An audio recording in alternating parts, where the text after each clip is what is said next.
In this series of videos, we will be using this book, The Three Pillars. This will introduce us into the covenant of love, and it will also incorporate in this covenant our entire Schoenstatt spirituality.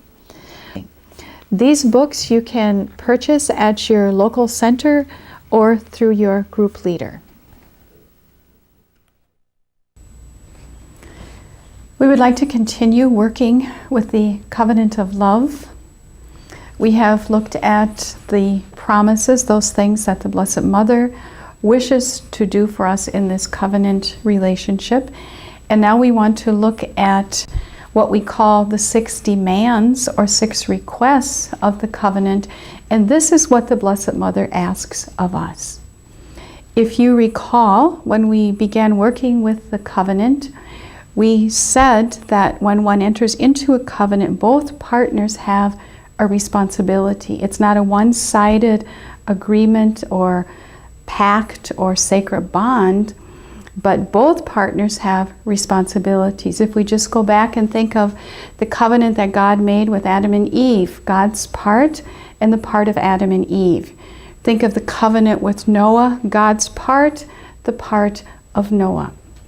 And so it is also with our Schoenstatt covenant of love that we both have to do something. The Blessed Mother is going to fulfill her 6 promises, and we are asked to fulfill the 6 demands. So what we want to do now is to begin to look at each one of these demands to gain an understanding of really what is our responsibility, what is our part in the covenant. Because the more faithfully we fulfill our part, the more faithfully the Blessed Mother can fulfill her part of this covenant. However, the Blessed Mother makes it very easy for us. She's a mother. She understands how challenging it is, and so she says to us, if you are being faithful to one demand, working on one demand, then you are being faithful to the covenant, and you will experience all the blessings of this covenant relationship. So she asks very little of us for what we will receive in return. So let us begin then and look at the very first demand that the Blessed Mother places before us. She says to us, when you enter into this covenant, one thing I ask of you is prove first by your deeds that you really love me. Our covenant partner places a much greater value on our deeds of love than on statements of love. We all know how easy it is to say, I love you, but we know how challenging it is to prove that love. So what the Blessed Mother is saying to us here, don't just tell me that you love me, show me. Actually, Jesus has said the same thing when he told us, none of those who cry out, Lord, Lord, will enter the kingdom of God, but only the one who does the will of my Father in heaven. So actually, if we get down to the very core, to the very essence of it, what the Blessed Mother is saying to us is do God's will. She says, prove first by your deeds that you really love me. So in other words, show me. Don't just tell me, show me. And we know one of the most powerful ways we show God, we show the Blessed Mother that we love them, is by doing the Father's will. Because after all, that's what our life is all about. That's why we are here. We are here to know God, to love Him, and to serve Him. So I grow in my knowledge of this great God. And as my knowledge increases, my love grows even more. And then I have the desire to please the one I love. And as I said, the most powerful way we can please the Father is by reaching out to do His will. So basically, this is what the Blessed Mother is telling us. Very simply, what I'm asking of you is to do the Father's will. And it's really essential because we talk so much about becoming an alter Christus, another Christ, another Mary in our world today. We've said it many, many times that we want the words of St. Paul to become true in our lives. Yet I live no longer, but Christ lives in me. And when we look at the life of Christ and we want to reflect Him, we know that all Christ did was the Father's will. That's all He did. He didn't do anything else other than what was His Father's will. And that's why He said, my hour has come or my hour has not come, depending if it was the Father's will. Or He said, I always do what pleases the Father. Or again, my food is to do the will of Him who sent me. And so we know that Christ's life was completely focused on the Father and the Father's will. And we, being that follower, that reflection of Christ, taking on the image and the form of Christ, that it has to be the same for us. We have to be able to say, I always do what pleases the Father. Father Kentenich, our founder, expresses this so beautifully when he tells us, Christ knows only one thing, and that is the Father's loving will. It is His only guideline. He likes to express this by saying, my hour has come. As long as the Father's loving will is not completely clear to Him, He says, my hour has not yet come. His quiet, hidden life and His public life were just as great as His suffering, because everything was always the answer to the Father's wish.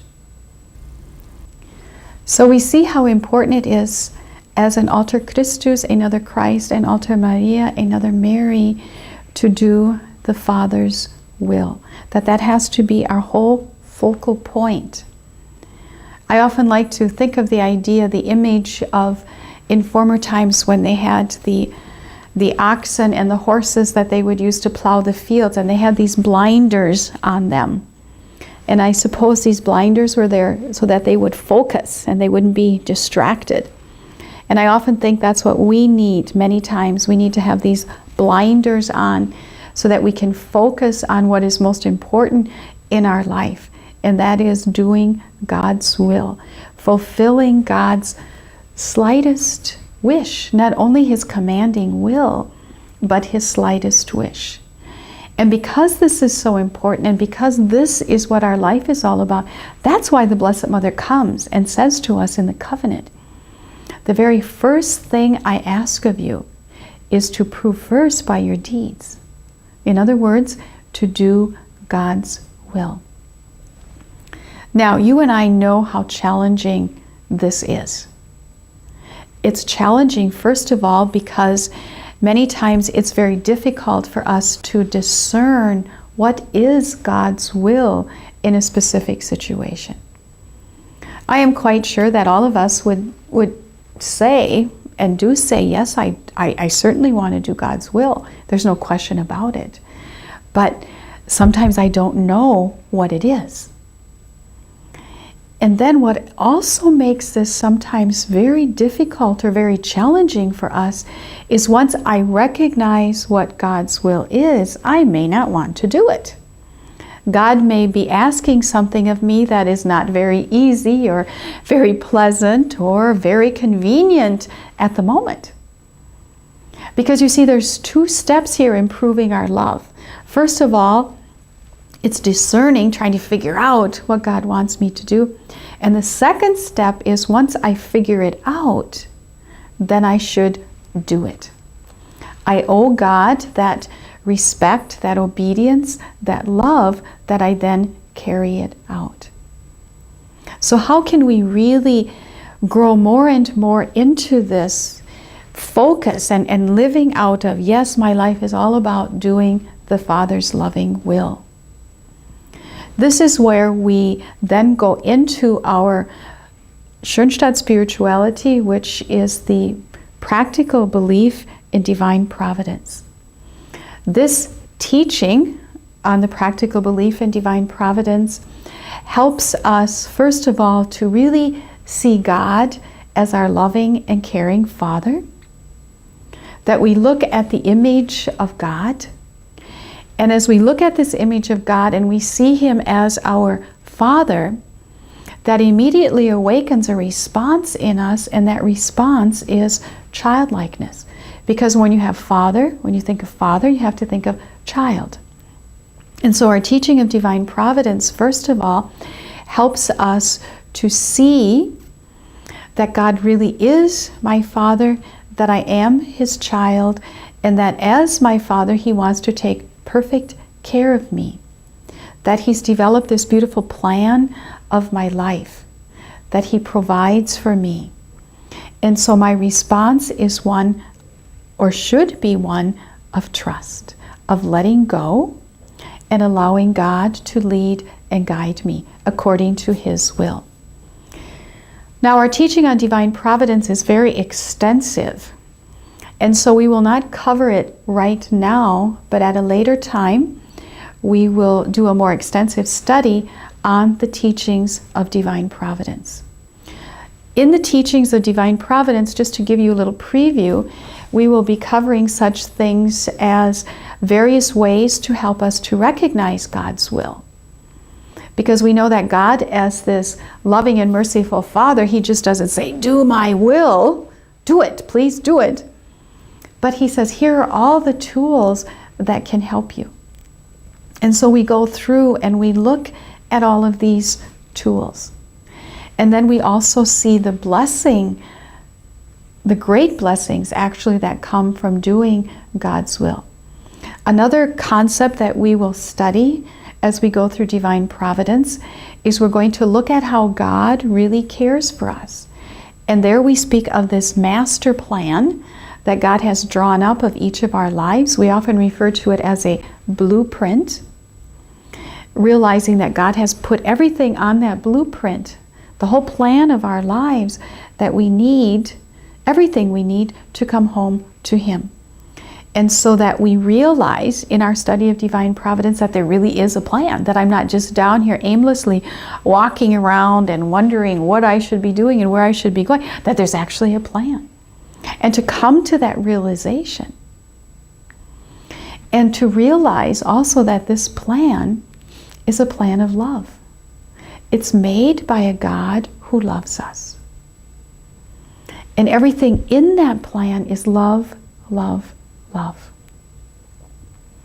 Another aspect of our Schoenstatt spirituality and the practical belief of divine providence that we will cover when we study it is the idea or the question that comes up, okay, if this is a plan of love, and I look at my life and I look at the life of the world and I see all the evil and suffering, how does that fit in? A big question, serious questions. But it's all part of this master plan, but we need to understand it. We need to understand where evil and how it fits in. We need to understand suffering and how it fits in, because it does fit in. And I think especially suffering today, because our culture wants to have nothing to do with it. Let's get rid of it. By all means, We see no value in it anymore. So that's part of what we will also study. We will also study how free will and prayer fit into God's master plan. Because we say, when we talk about this plan, this blueprint, everything is written down to the smallest detail. So the question may come up, well then, do I need to pray? Yes, of course, we know. And do I really have freedom to choose? Also very important and serious questions that we will then look at to see how this all fits together. Because our teaching on divine providence then really helps us to implement, to carry out this first demand of the Blessed Mother. Prove first by your deeds that you really love me. So it is important that we go into our teaching on divine providence and really study it. And as I said, this will be done then at a later date. So the first demand that the Blessed Mother puts before us, prove first by your deeds that you really love me. It's not enough to just tell me. You need to show me. So our whole life should just give expression to the words, I always do what pleases the Father.